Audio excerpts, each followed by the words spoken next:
4년 아이들이 학교 갔다 와서 피곤할 텐데 특성화로 나오느라 고생했습니다. 우리 5년은 잘 크고 있고 건강을 회복하고 있는 것 같고요. 또 사내 녀석 하나가 지금 몸에 열이 있는데 집에 들어가랬더니 기필코 찬송을 해야겠다고. 제가 아까 그것을 보면서 며칠 전에 제가 주일날 아프다고 땡땡이 쳤는데 나보다 낫구나 싶다. 학교를 가지 않아도 된다고 하니 길을 쓰고 책가방을 들고 학교를 가는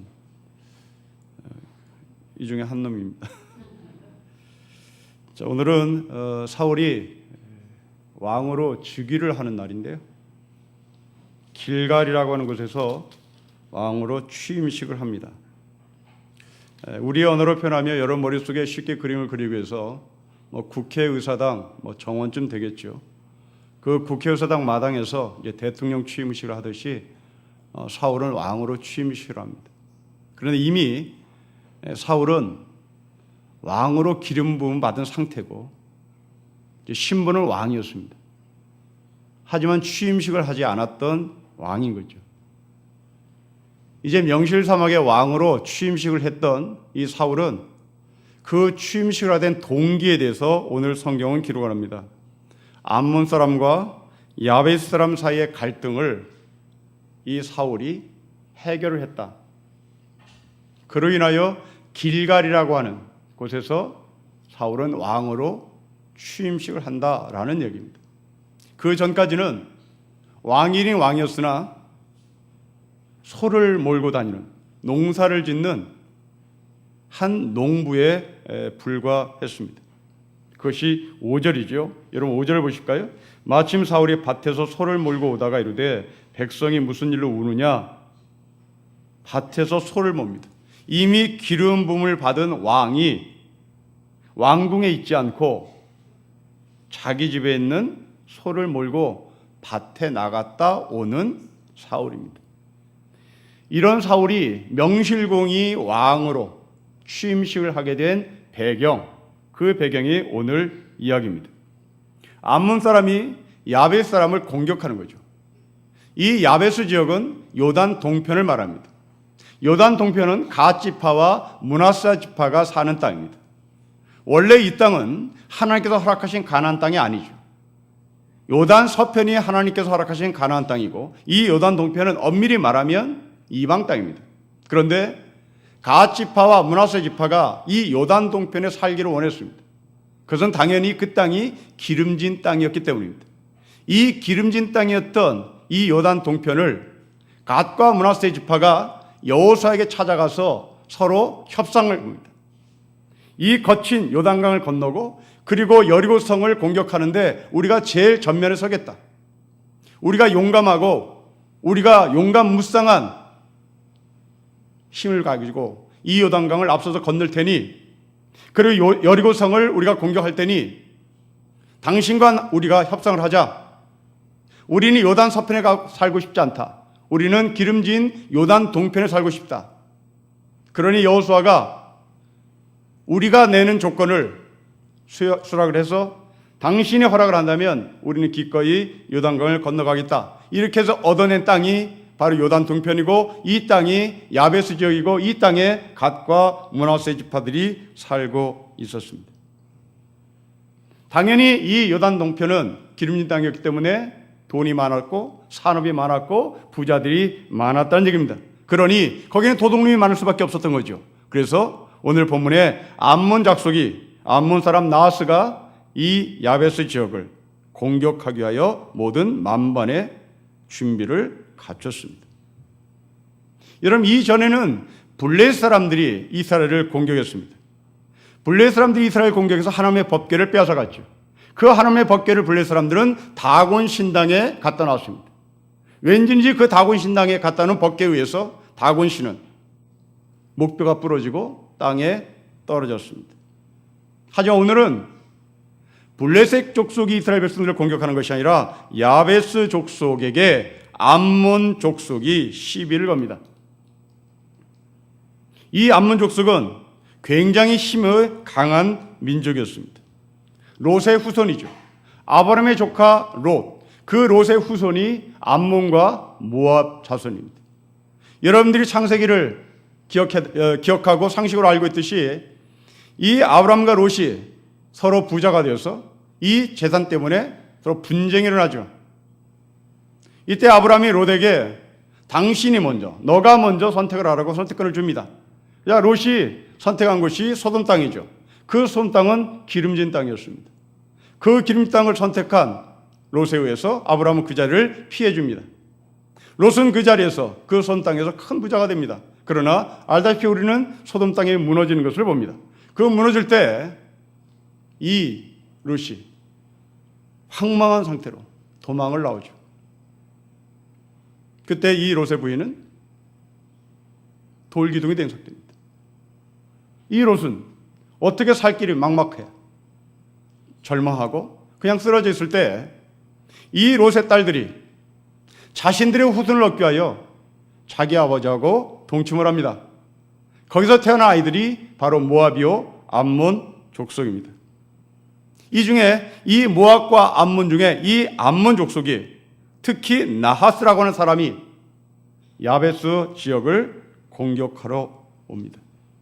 그러자 이 야베스 지역 사람들이 조공을 바치겠다. 우리 서로 화친을 맺자. 우리 서로 언약을 맺자고 얘기합니다. 여기에 이 암몬 족속은 듣지를 않습니다.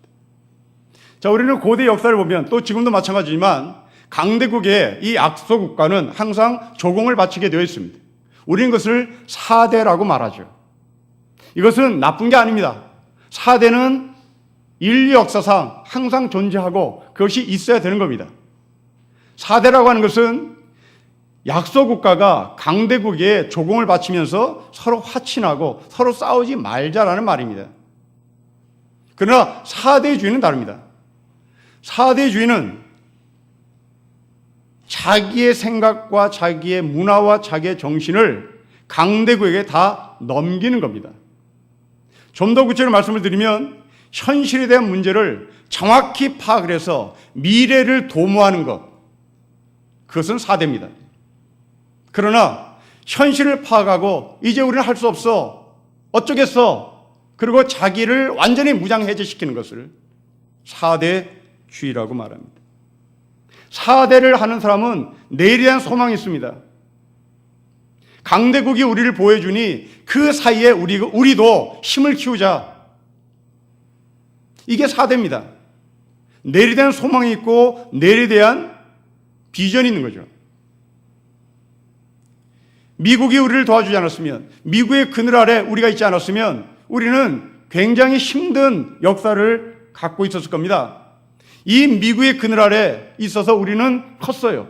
이게 사대입니다. 그런데 미국이 이렇게 다 해줬으니 당신들이 알아서 하세요 하고 군사작전권까지 다 미국으로 줘버리는 것, 이것이 사대주의란 말입니다. 그러니까 우리나라 장군들은 총을 쏠 줄 모른다잖아요. 우리나라 장군들은 작전을 할 줄 모른다는 거예요. 우리나라 장군들은 야전에 대해서 아무것도 모른다는 거예요. 미국이 다 해주는데 뭐. 그럼 미국이 하라는 대로 하면 되겠지. 이게 우리나라 사람이 갖고 있는 장군들의 전쟁 개념인 거예요. 이건 사대주의죠. 미국이 우리를 그렇게 보여주는 동안 우리는 경제를 키우고 군사력을 키워서 북한하고 대들든지 중국하고 대들든지 뭐 이렇게 상황이 벌어지면 대들어야 되는데 우리는 그 미래에 대한, 내일에 대한 도모를 하지 않고 그냥 무장 해제를 해버리신 거죠. 여러분, 이것은 여러분 개개인의 삶도 마찬가지입니다. 여러분, 사람은 자기의 현실을 제대로 분석하고 그 현실에 대해 듣고 그 현실을 보고 그 현실을 듣고 본 것을 근거로 해석을 해서 미래를 도모한 사람은 꿈이 있는 사람입니다.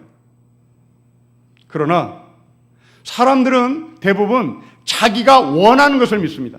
자기가 보고 들은 것을 분석해서 믿는 것이 아니라 자기가 원하는 것을 믿는 게 인간의 본능입니다. 그 자기가 원하는 것을 믿는 게 뭐냐면 욕심이죠. 우리는 믿어야 될 것을 믿지 못하고 내가 원하는 것만 믿기에 그 내가 원하는 것에는 인간이 갖고 있는 욕망과 욕심이 대부분입니다. 그러니 자기가 원하는 것을 믿는 사람은 미래가 보이질 않는 거죠. 그 욕망은 우리에게 길을 열어주는 힘이 못 되는 거거든요. 그냥 욕망은 욕망 그 자체예요. 욕망은 그 자체로 무너지는 거예요. 우리는 꿈을 가져라, 꿈을 가져라. 아니, 어떻게 꿈을 가지란 말이에요, 어떻게. 그 어떻게 꿈을 가지라는 질문에 답을 우리는 해야 합니다. 현실 파악을 하세요. 현실을 파악을 해서 내가 듣고 내가 본 것에 근거해서 현실 파악을 해 내일을 도모하세요. 이게 꿈입니다. 여러분, 우리는 자본주의 체제에 살고 있잖아요. 지식인들이 하는 말입니다. 입만 벌리면 자본주의를 비판하고 입만 벌리면 자본주의의 비인간성을 말합니다. 그러나 제대로 된 지식인들은 자본주의의 비인간성을 말하는 것으로 끝나는 것이 아니라 자본주의를 극복하려고 생각을 하는 겁니다. 정규직, 비정규직이 나빠. 네, 나쁘죠. 이걸 나쁘다고 말하지 않는 사람은 없어요. 정규직과 비정규직은 다 나쁜 거예요. 그러니까 이것이 나쁘다고만 늘 비판하는 것이 아니라 그러면 어떻게 이것을 극복할까? 이게 바로 4대와 4대주의의 차이입니다. 여러분, 한국교회가 지금 엉망진창이라는 얘기를 합니다. 다 목사 탓이라고 얘기하죠. 아닙니다. 목사가 50% 잘못이라면 성도도 50% 잘못이에요. 왜냐하면 목사의 설교를 분석할 수 있는 능력이 있어야 되는 거잖아요.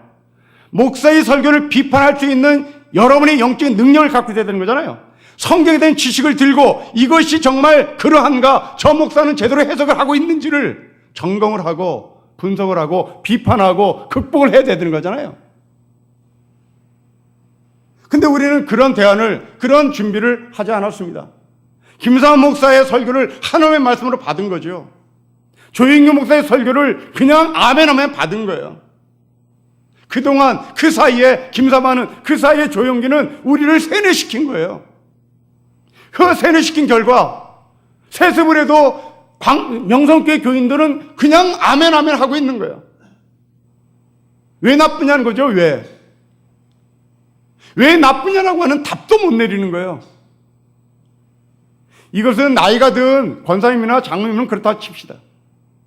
지난 학기에 제 강의에 3학년 여학생이 명성교회 학생이었는데요. 그 명성교회 학생에게 물었어요. 자기는 좋대요. 왜? 그 김하나 목사님이 참 좋대요. 아니, 김하나 목사가 좋다 나쁘다가 아니고 대학생이 이걸 구분을 못하는 거예요. 그 사람이 나쁜 사람이 아니죠. 그 사람 도둑놈 아니에요. 그 사람 실력 있는 사람이에요. 세습이라고 하는 본질에 까있는 철학을 해석할 수 있는 능력을 대학생조차도 못 갖고 있다면 이게 바로 오늘 우리가 묵상해야 될 숙제입니다.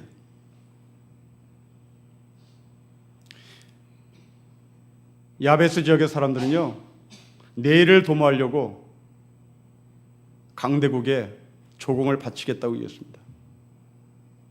그러자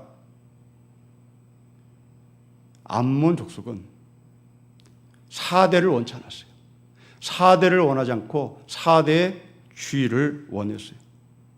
하나님의 말씀 볼까요? 여러분 2절 말씀 보십시오. 우리 2절을 같이 읽겠습니다. 시작. 암몬 사람 나하스가 그들에게 이르되 내가 너희 오른 눈을 다 빼야 너희와 언약하리라. 내가 온 이스라엘을 이같이 모욕하리라. 여러분, 이 나하스라는 이름이 뱀이라는 뜻인데요, 용이라는 뜻이고 완전히 그러니까 사악한 거예요. 사악한 힘 있는 자입니다. 근데 이 나하스가 야벳 사람들에게 오른쪽 눈을 빼야만 조약을 맺고 언약을 맺겠다는 겁니다. 왜 오른쪽 눈을 빼야만 했을까? 우린 잘 모르겠습니다. 그런데 예수님이 십자가에 죽으신 직후에 태어난 유태인 중에 역사학자 요세푸스라는 사람이 있습니다. 37년경에 태어나서 100년에 죽은 사람인데요. 그러니까 예수님에 대한 소식을 아주 직접적으로 들었을 가능성이 농후한 사람입니다. 이 요세푸스라는 사람이 쓴 역사책이 우리 목사들에게 전달돼 들어오는데요. 이 요세푸스 책에 보면 이 이야기에 대해서 해석을 해놓은 게 있습니다. 왜 오른쪽 눈을 빼야 하나에 대한 요세푸스의 당시 문화에 근거한 해석입니다. 보통 화살을 쏠 때는 왼쪽 눈을 감고 오른쪽 눈을 뜨고 화살을 쏘잖아요. 총을 쏠 때도 마찬가지고. 그 눈을 떠서 화살을 조준하고 타겟에, 목적지에 제대로 가고 있는지 유심히 봐야 될 이 오른쪽 눈을 뺀다라는 거예요. 그러니까 전쟁의 개념입니다. 전쟁을 못하게 하는 것이죠. 그러면 이 요세푸스가 한 발 더 나가서 해석합니다. 그러면 왜 오른쪽 눈만 빼고 왼쪽 눈 안 빼냐? 그래서 이 요세푸스가 거기에 문헌에 이렇게 남겨놨어요. 왜냐하면 눈 하나만 빼면 눈 하나 가지고 농사를 지을 수 있도록 노예를 만들 수 있으니까. 농사를 짓는 데는 불편하지 않습니까? 전쟁을 못하지만 농사를 짓도록 노예를 만드는 거죠. 이게 오른쪽 눈을 빼고 왼쪽 눈만 남겨놓는 겁니다. 야벳 사람들은 조공을 바치겠다고 얘기했습니다. 내일을 도모했어요. 그런데 암몬의 나하스는 내일을 짓밟아버렸어요. 니들의 내일이 없어. 전쟁에 나갈 꿈도 꾸지 마. 고대 시대의 전쟁이라는 것은 땅을 확보하는 생존이었거든요. 그 생존의 가능성을 이 나하스는 막아버렸던 겁니다. 이 소식을 들은 야베스 장로들은 한탄을 하죠. 이렇게 한탄합니다. 여러분 3절 말씀을 우리 같이 읽겠습니다. 시작. 야베스 장로들이 그에게 이르되 우리에게 이랫동안 말미를 주어 우리가 이스라엘 온 지역에 전령들을 보내라 하게 하라. 만일 우리를 구원할 자가 없으면 너에게 나아가리라. 여러분 3절을 유심히 보십시오. 이미 사울이 기름 부음을 받은 왕인데 우리 사울에게 찾아가 이런 말을 안 해요. 다시 말하면 아직도 사울은 왕으로 인정을 받지 못하고 있단 말입니다. 이미 왕으로 기름 부음을 받아 온 이스라엘 소문이 싹 퍼졌는데 이들은 사울을 찾아가자는 말을 하지 않습니다. 여러분 왜 그럴까요? 다시 거듭 말씀이지만 이들이 살고 있는 땅은 요단 동편이었습니다. 요단 동편에 살고 있는 사람의 자존심? 우리가 무슨 그 개벽다우 같은 사울에 가서 부탁을 하냐?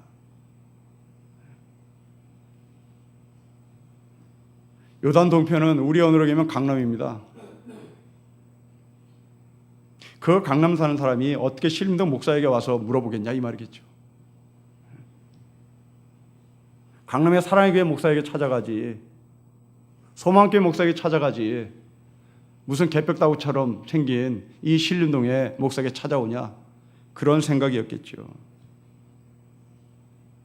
굉장히 자존심이 강했던 당시 요단 동편의 사람이었습니다.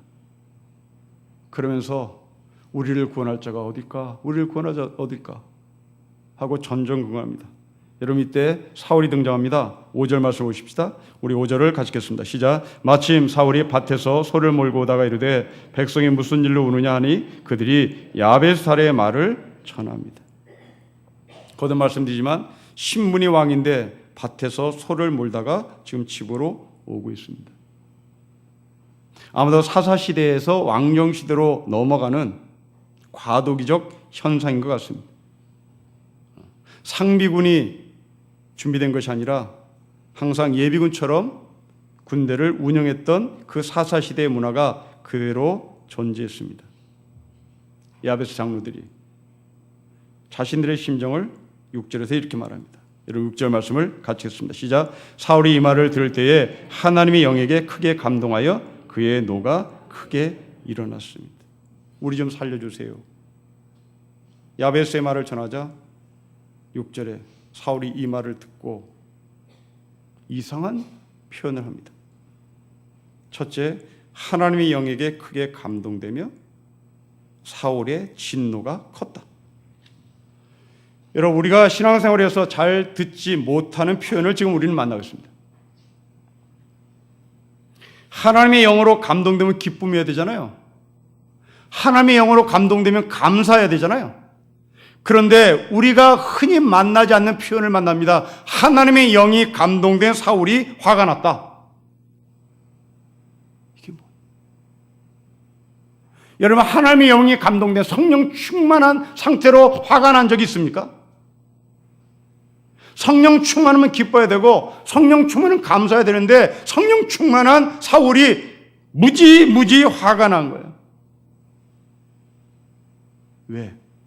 왜 화가 났을까요? 그 이유를 다시 1절과 2절로 올라가야 되겠죠. 1절과 2절에 야베스의 사람들은 조공을 바치겠으니 화친 조약을 맺자. 그러자 암몬 사람 나하스는 너희들의 오른 눈을 빼야만 되겠다. 소망을 끊어버리겠다. 내일을 얻게 만들겠다. 여기에 성령 충만한 사울이 화가 납니다. 여러분, 목사가 설교할 때 당신들의 오른쪽 눈을 빼버려서 당신들의 미래가 없게 만들겠어. 그러면 여러분들은 화를 내야 되는 겁니다. 근데 우리는 거기에 화를 낼 줄 몰라요. 겁을 먹어요. 여러분들이 지금까지 신앙생활 오면서 엄청난 겁을 먹은 설교가 많잖아요. 오른쪽 눈을 빼버리겠어와 같은 유의 설교가 뭡니까? 교회 떠나면 당신의 족속이 3대까지 멸해. 뭐 이런 거 하잖아요. 교회를 짓는데 옆에서 누가 자꾸 시비를 걸며 그 시비 거는 집은 어떻게 망하는지를 봐라. 이런 설교를 할 때 여러분들은 성령 충만했다면 그 소리를 듣고 분노를 해야 되는 거예요. 그런데 우리는 분노를 하지 않고 겁을 먹어요. 아, 이거 하면 안 되겠다. 그 사이에 사기꾼 목사들은 집을 짓고 그것을 성전이라고 명하고, 성전은 없잖아요, 교회에. 신약시대에 성전은 없는 거예요. 그런데 성전을 짓자고 얘기하며 그렇게 겁을 줍니다. 이 암몬 나하스는 이스라엘 백성에게 겁을 주자 성령 충만했던 사울이 화딱지가 나서 그들을 대항을 해요. 그들과 싸워서 승리를 합니다. 여러분이 힘 있는 사람을 향해서 무조건 분노하는 것이 아니라 또한 힘없는 사람에게 절대로 소망을 갖지 못하도록 폭력을 휘두르는 사람을 향한 분노, 소망이 없도록 만드는 사람의 휘황찬란한 강연, 휘황찬란한 강의, 휘황찬란한 설교, 그 설교를 듣고 우리는 분노를 해야 하는 겁니다. 여러분, 소망을 끊어버리는 행동이 우리 주변에는 교회 말고 또 어디에 있을까요? 경제학자들은 이것을 가리켜 사다리 걷어차기라고 말하죠. 대기업의 사다리 걷어차기. 더 이상 너는 대기업에 못 들어와. 왜? 삼류대학 나온 애가 무슨 대기업에 들어와. 그리고 자기네가 대기업에 올라가고 나서 사다리를 걷어차는 거죠. 이건 경제학에서 나오는 용어입니다. 사다리 걷어차기. 나만 더 독식하겠어. 니들은 소망 없어. 어디 지잡대가 대기업에 들어와?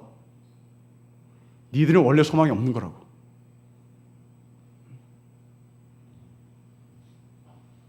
골목상권을 죽이는 대기업의 횡포, 그게 사다리 걷어차기죠. 어디 자본금 1,000만 원 갖고 돈 벌어보겠다고 덤벼드냐. 그리고 대기업이 골목 상권을 다 죽입니다. 그게 프랜차이즈죠. 지역교회에서 최선을 다해서 복음을 전하는 목사들 앞에서 거대한 기업처럼 보이는 교회가 아들에게 세습하는 행동, 사다리 걷어차깁니다.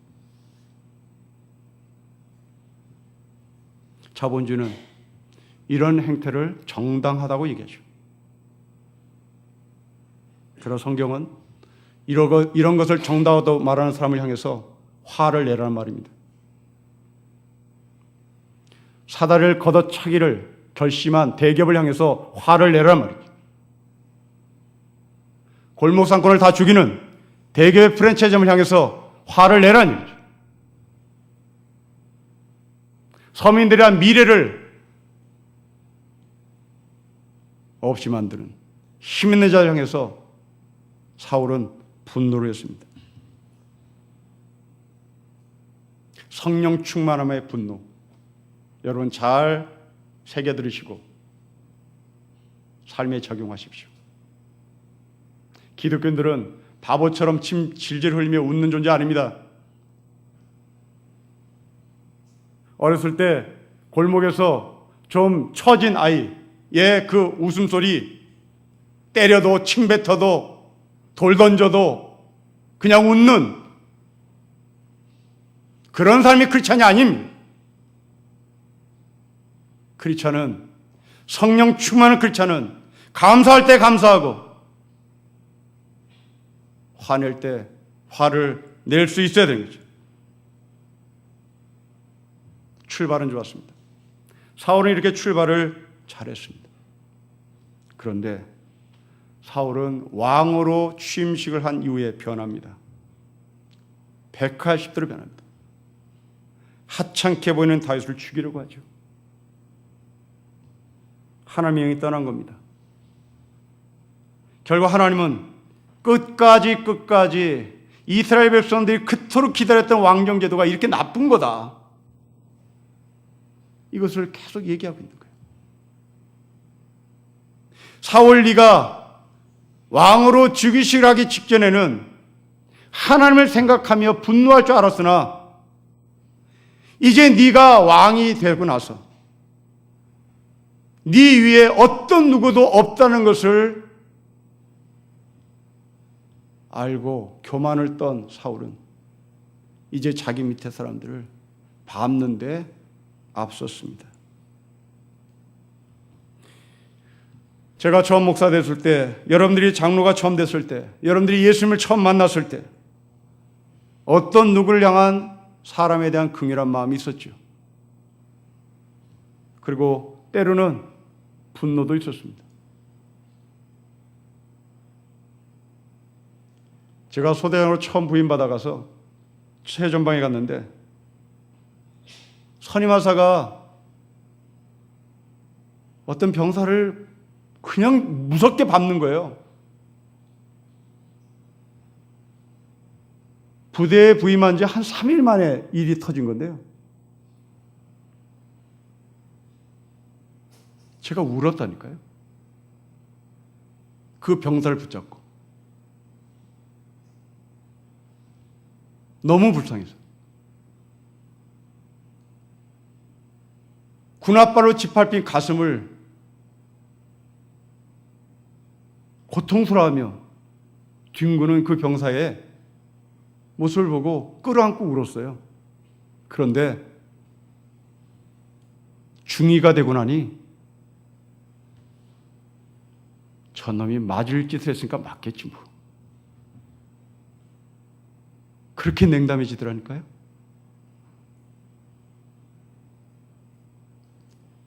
제 중대장이 제가 우는 걸 보고 저거 소대형 제대로 하겠나 싶었대요. 여러분, 우리가 다 이렇게 상을 갔습니다. 예수를 처음 만났을 때 사울이 행했던 행동들 우리는 다 했어요. 이제 어느 정도 신앙생활에 경력이 붙으니 지가 잘못해서 굶겠지 뭐. 다 지팔자지 뭐 어떡하겠어. 이렇게 넘기는 게 우리 안에요.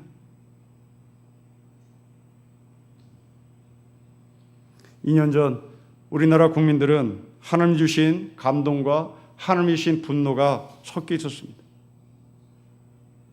그 감동과 분노가 살아있었기에 우리나라를 살릴 수 있었던 것 같습니다. 하나님이 이 민족 가운데 감동 주셨고 이 민족 가운데 국정농단에 대한 분노를 갖게 하셨습니다. 그 결과는 나라를 제대로 세우는 축복을 얻은 거죠.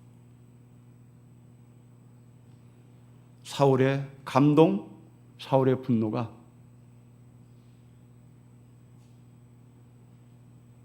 암몬 족속을 밀어뜨리는 힘을 갖습니다. 여러분 보실까요? 8절 이하의 말씀을 제가 읽겠습니다. 사울이 베색에서 그들의 수를 세어보니 이스라엘 자손이 30만 명이요 유다 사람이 3만 명이더라. 무리가 와 있는 전령들에게 이르되 너희는 길라 야벳 사람에게 이같이 이르기를 내일 해가 더울 때에 너희가 구원을 받으리라 하라. 전령들이 돌아가서 야벳 사람들에게 전하매 그들이 기뻐하니라.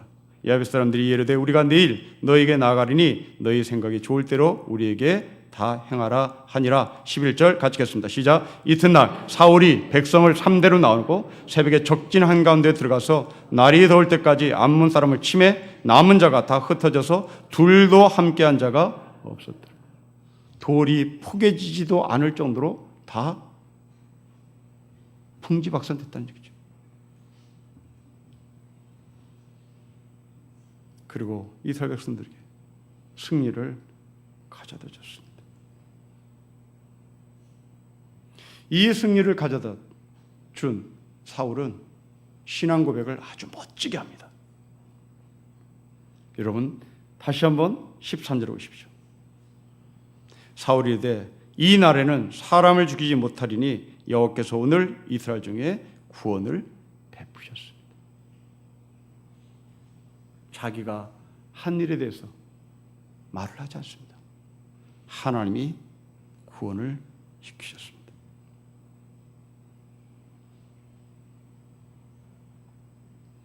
이때 이 승리를 직접적으로 맛본 사람은 야베스라는 사람이었습니다. 야베스의 사람들. 대체 이 야베스의 사람들은 어떤 사람이었는지를 우리 사사기를 통해서 한번 확인하고 넘어가겠습니다. 여러분 사사기 19장 29절을 보십시오.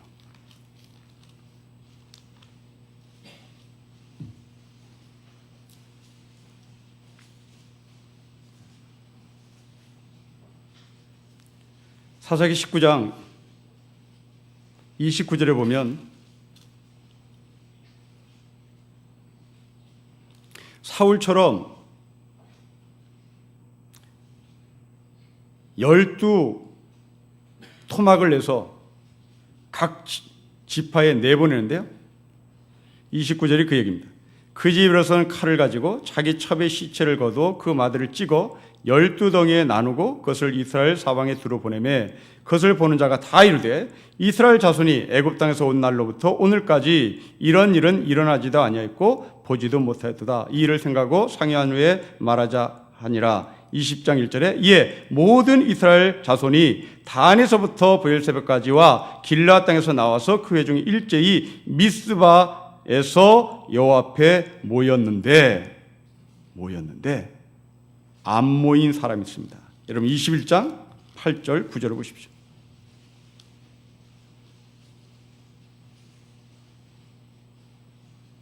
(21장 8절 9절) 같이 읽겠습니다. 시작. 또 이르되 이스라엘 지파 중에서 미스바에 올라와서 여호와께 이르지 아니한 자가 누구냐 하고 본즉 야베스 길앗에서는 한 사람도 진영에 이르러 총에 참여하지 아니했으니 백성을 계수할 때에 야베스 길앗 주민이 하나도 거기 없었다.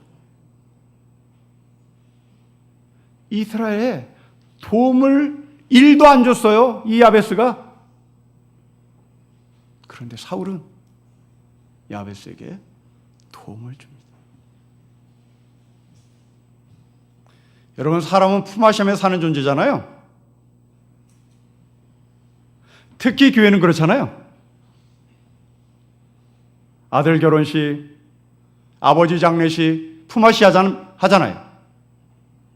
거기에 1도 참여하지 않은 야베스 민족. 이때 우리에게 주신 메시지가 뭘까요?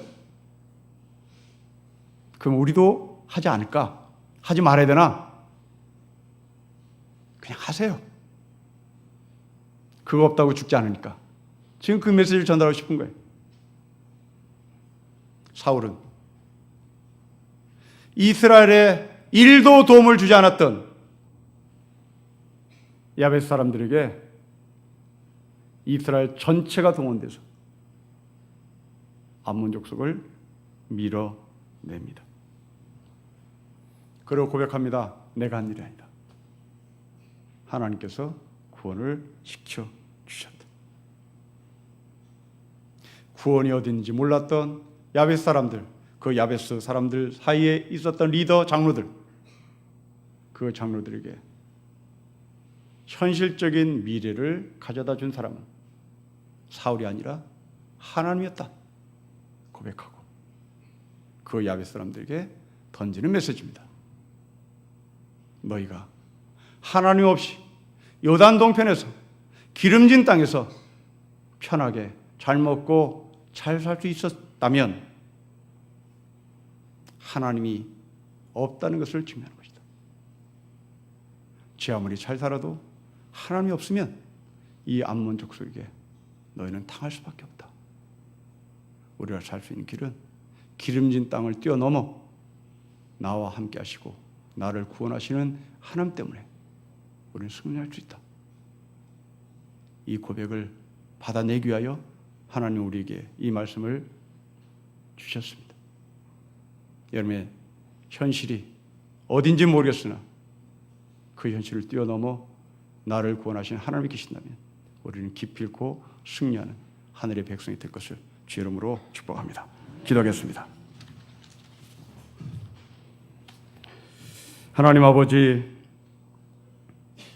우리가 힘 있는 자 앞에 내 생각과 내 정신까지도 팔아넘겨 오른쪽 눈이 빠지고 평생 종으로 노예로 살아가지 않기를 소망합니다.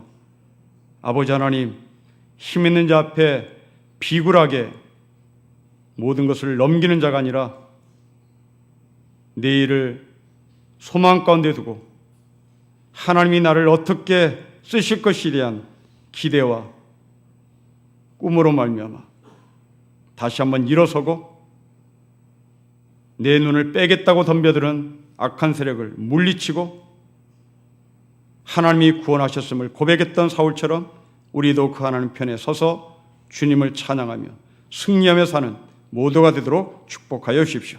주 예수 그리스도의 이름으로 기도합니다. 아멘.